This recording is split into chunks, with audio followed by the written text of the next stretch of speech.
Hello and welcome to today's episode. I'm very excited to share with you all the things I've been working on, some new projects, a started and finished project, small one, but nevertheless. And I'm going to share with you all my yarny acquisitions from the festival I went to 2 weeks ago. So I think I'll start with the project I'm most excited about, and that's the Marseille Sweater by PetiteKnit. So I've started it I think before in the last episode, but I wasn't very far, I think, I'm not too sure. But now, as you can see, I'm much further along. I have essentially finished the body, done the collar, which you pick up and do after the fact, and I'm now on the one sleeve. So let's have a look at it. It's about 56 centimeters long from the mid back down. I like to measure around that for my length that I like. 56 centimeters, maybe even, 54 to 57, somewhere around there. This is around 56. So I have put the needles, sort of tucked them away, because depending on how much yarn I have left, I'm feeling like maybe I want the rib to be slightly longer on this one, which I might do. It's a nice 1x1 rib. You can have a look there. See it quite clearly with this yarn. It's so the yarn I'm using is Drops Merino Extra Fine, and I'm using two colors, as you can see. This one is color 34, and the other color, do I have a band? No, that's also the 34 band. 35, color 35, so I don't know. It's like a darkish pink. I thought I'd go for a lower contrast for this one and keep it in the same color range and see what that turns out, because I saw somebody wearing a jumper the other day which was inspiring for this one, which inspired me to do this one. It's nice how you can look at what somebody's wearing and go, oh, I like the look of that, and then recreate it with your knitting. I love that. I love the fact that you can just create something out of nothing. So the neckband, let me just bring it closer here, is also 1x1, just normal rib. Excuse the nails, they are. This hand, you can see this hand, this is fine. This hand, not so much. So I'll try and hide those fingernails. But now that I've highlighted them, it doesn't matter anyway. Anyway, so the shoulders are done with short rows. It's an interesting construction. I do like it, but I don't like the holes that you get from the short rows. I do German short rows, which to me are pretty invisible usually, but not with this construction for some reason. Like if you look close, the stitches flow pretty neatly and evenly, like you wouldn't really notice, but then from far you can kind of see it, and I don't like that, and I'll perhaps fudge something a little differently in future, but for now I just wanted to follow the pattern, and this is what she's done in the pattern, PetiteKnit, and I've done one before and did the same thing, so I thought it's fine. Nobody really inspects your shoulder seam anyway, and look, there's a seam on store-bought stuff anyway, so it is a bit of a seam. Anyways, so the shoulder slopes downwards, which is really nice. I like this design and I like the fit, which is why I thought I'd knit the second one. The armholes are pretty relaxed, as in they're not too tight, not oversized, but definitely on the oversized size. Comes to about there, which is about the fit of this thing that I'm wearing. So it's quite relaxed. I just knit the collar extra long, folded it in, and then crocheted them together. Picked it up like that. My ends aren't very neat, but nobody's gonna know. Here's the sleeve I'm busy working on. If you can see here, the bottom of the sleeve is much shorter than the top, and that's because she works in some short rows. Now you see they're not so noticeable on the sleeve, which is what I'm used to. You don't really notice the short rows. I mean, you can pick them out, but you can't really notice them. And it forms a cap, which is the shoulder part, for a better fit, and I find that it is a better fit. So I do like the design of this quite a lot. And then the stripes are worked as the pattern says. So I think it's like 6 rows and then a chunk in between, and then 6 rows and a chunk in between. So 4 stripes on the body, and there'll be 4 stripes on each sleeve too. So I'm really happy with this. It's quite a stiff-ish wool, 100% wool, but it will definitely soften up with a wash. It is super wash, so I can just chuck this one in the wash, which is exactly what I wanted. Slightly oversized, easy to care for, and warm, and I think this ticks all those boxes, so I'm very happy with this. That's the Marseille Sweater by PetiteKnit. Of course, there are other drop shoulder designs that would work just as well with a design similar to this. Stripe design, I mean. But yes, that's the one I'm working on actively at the moment. That's the one that's getting the most attention, and the one that I'm hoping to finish before anything else. And it's been quite a nice relaxing knit because it's just in the round, and now that I'm on the sleeve it's a small round, but again, not too much to concentrate on. I think I'm at a stripe now. So last night I went to bed thinking, oh, I'll just knit a bit of the sleeve, and then realized I left the dark pink downstairs and I was too lazy to go and get it. So I would have been a little bit further had I had the right yarn with me, but anyways, decided to go to bed instead. Let's talk about the things I bought at the festival. So I went to, what is that festival called now? Southern Wool Show. The Southern Wool Show in Newbury, Berkshire, which is very close to where I live actually. So it wasn't a trek at all. Because I was so fortunate to be so close by, I had to go. I really had to go.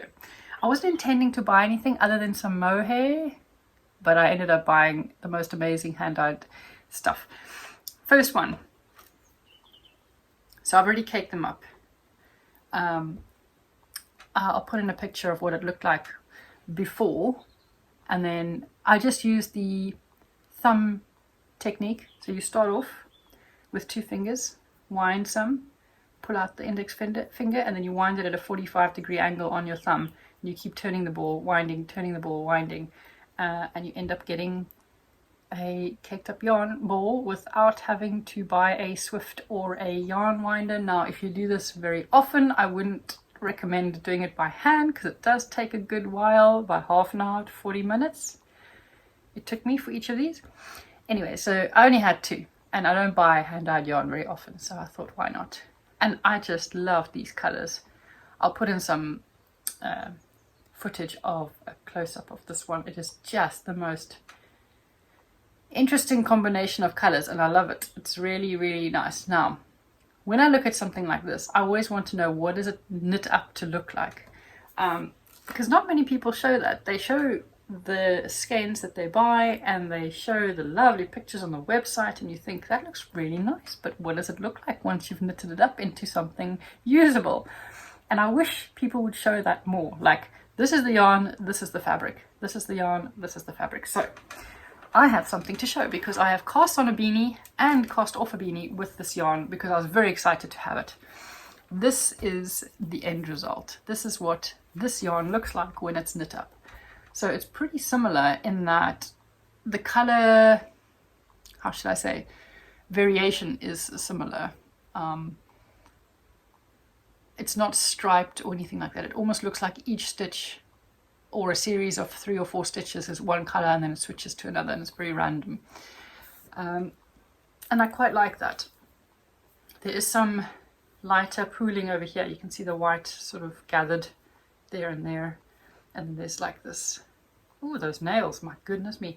And then there's like this reddish, pinkish, yellowish stripe there. And it's just very interesting. I find this a bit like a piece of abstract art where you just stare for a little bit to take in what you're seeing, because it's not a picture and it's not obvious what's going on.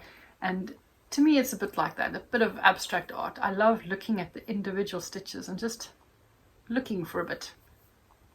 Anyways, I'll put the pattern name up. It's a free beanie pattern. I liked this one because of the neat construction. It's just a series of decreases over 4 stitches. And the other nice thing about this one is it's got a double folded brim. Now I did something slightly different here. You can see how much yarn I have left. I wasn't sure how much yarn I was going to have left, and I only had 100 grams, and I didn't want to run out midway through anything. So what I did was I started off with the blue, which is just some stash yarn. It's called Feels Like Butter by, it's quite a well-known box store brand, but it feels very smooth, and I thought for this to be on my forehead, I wanted it to be a very soft kind of yarn. Now this is a soft yarn, so I wouldn't have minded it being on my forehead, but I wanted to pick something that was slightly like it matched but not too matchy, and also just the softness was the key here. So I picked this one, knit, what is this, 10 centimeters, and then switched over to the bought yarn. And I couldn't wait. I did this so quickly because I just loved knitting with this and seeing the different stitches come out. It was just such a joy. It is superwash merino and nylon, 75-25 mix. And I like it. I like it. I like that I can throw it in the wash, and I like that it fits. And I like that it will keep me extra warm. Now it's a bit small, admittedly. I'm hoping that in the wash it will relax. It is a bit small, so I might give this to my son, but thankfully I have more. So what I might do is pick a different inner yarn and knit another one. We'll see. We'll see, we'll see. But that is the first finished object for today. Really excited about that yarn. The other acquisition or purchase that I made at the Southern Wool Show was this lovely ball. Again, wound by hand, and you can see if you get the technique right, it's pretty neat. Like, you wouldn't necessarily say this was done by hand. And it's a center pull ball, so everything comes from the center. You pull it out from the middle and knit like that, so you don't have this ball, you know, whirring all around the floor, which is what I usually have. It's all nice and neat, and also you pull from the center so that it just stays, and you knit like that, which is pretty convenient. I love it. So anyway, this is the other color. Again, I'll put some footage so you can see more detail. Now this will be an interesting one to see a fabric sample of, which I don't have because I haven't started on this one. I imagine it'll be slightly speckled, and obviously the majority is white, but we'll see. That's the other one. And the final skein that I bought at the festival was mohair, because that was the aim of going. So this is Kids Silk. It's a mini, 20 grams. Paid £6.50 for this, so that's pretty good. And it is a hand dyed. I needed, yeah, so 72% kids mohair and then 28% silk. 168 meters, and the color is plum. I can't remember the vendor. That doesn't help, eh? Not very good advertising on my part. But there were a lot of stores that sold kids silk mohair. I like this one because it wasn't scratchy at all. It doesn't feel like it's going to be scratchy at all.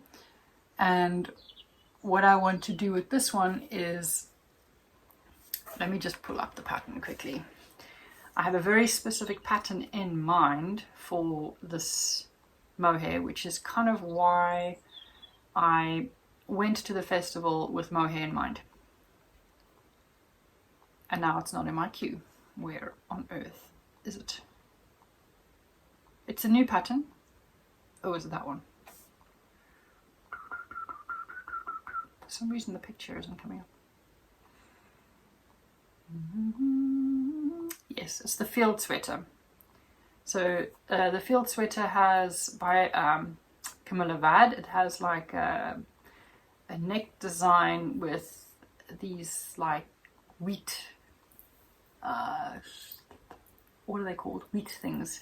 Wheat things hanging down from the neck. And there was one particular sample. She's quite a prolific knitter, this one that's done the sample. She's got like it's white, like an off-white, and then the wheaty part has like a mohair, pink mohair knitted in with it. I think that's what she did. and it makes this nice effect of having like pink and then the rest is white. And I wanted something very similar because I was very inspired by that test knit. She's got lovely photos and she looks really lovely in that sweater, and I thought that was just really nice. But because it's around the neck area, it had to be a mohair that was very ultra super non-scratchy and soft, and this one fit the bill. And it's not pink, which is what I was looking for, a slightly purpley pink. And yeah, we'll see what that looks like. So I'll mix this with like a off-white or like a light grey or something, just in the wheat bit around the neck, and then we'll see what that looks like. Again, I'll put a picture or something so that you get my train of thought of what I'm thinking, and perhaps, you know, get inspired to do something similar, because it's a very good idea to do just the pattern part in like a mohair. All right, so let's move on to the two other works in progress that I have. However, I think they're exactly in the same place as what they were last time. The first one, let me just bring it up, is, sorry, this nail is really bugging me. They're gel nails, like they're done with gel. So these are about 2.5 weeks old. So you can see the left hand held up pretty well. Can you tell I'm right-handed? And the right hand just really did not hold up. The little finger did, and the thumb did. But the 3 middle fingers, I've now just taken off that half one, which was really annoying. I will have my nails looking much better for next podcast. Promise. So, on my projects page, you can catch me on Ravelry at Marilyn83. And it's done in Drops Flora, which is a lovely blend of, is it wool and alpaca? Yes, 65 wool, 35 alpaca. It's a nice feeling yarn. It's not too scratchy, not too hard, not too soft. Just like a good workhorse kind of yarn. And it does the job very well, and it does the wallet very well too. So I don't know where I was up to last time, but this is where I'm at now. So I have split for sleeves, only just. You can see I've done maybe 3 or 4 rows on the body. And this is on the 3mm needles, which is why it's taking quite a while, because you knit and knit and knit, and you do like 3 rows. It's a long project, but that's what I wanted. I wanted something that was grab and go, always knitting in the round. So I've done the hard part. Now it's just knitting in the round on tiny needles. And it's nice to knit with. I love metal needles with this kind of wool alpaca blend. It just feels very flowy, very nice. And yes, so you can see the pattern is just lovely. It's got zigzags, it's got, sorry, this is my waist yarn. It's got honeycomb, it's got texture, it's got bobbly bits. Very, actually I'm still busy with the bobbly bits, I think. Yeah, they go down further into the body, which is a nice little variation. But I think I'm almost done with that, and then it is just in the round. So yes, the yoke is done. And I like this off-white color. It's like a textured white, textured grey, not textured white, textured grey, which is very nice. So that is that one. I'm not much further on it than what I was, I think from last time. Put that back for now, because I really want to finish my Marseille Sweater first, and then I'll carry on with the Miss Summerbee. Now the only other work in progress that I have that's worth mentioning is, no, the only other one that I have on the needles that I'm actively working on, should I say, is the Agnes Sweater, which I've run out of yarn. I would have finished this, but I've run out of yarn. It is just lovely. It is a cotton linen blend, and I really wanted to finish this for this season, but I haven't quite managed to, because I'm not just ordering one skein or one ball and paying double that for the postage, where I could order £30 worth of yarn and then have free delivery, which is a ball of yarn's worth, like a free ball of yarn. So I've got to time my orders because I really don't like paying for postage and delivery. So this will have to just wait for a minute, which is not, you know, the season is sort of over. We had a lovely warm week now here in the UK in the last week. It was like proper summer. I'm talking 26, 27, 28 degrees every day. It was lovely. And then today it's 15, so it's cooled down now, and I believe we are at the end of our summer, unfortunately. And I don't think it will return this year. So this cotton linen viscose blend, I think there's viscose in here as well, is going to have to wait till next season, and so there's no rush for me to finish. But you can see I'm halfway down with the sleeve. I'm doing 3/4 length sleeves, and then I have the other sleeve to go. I have finished the body, but like I said, I've run out of yarn.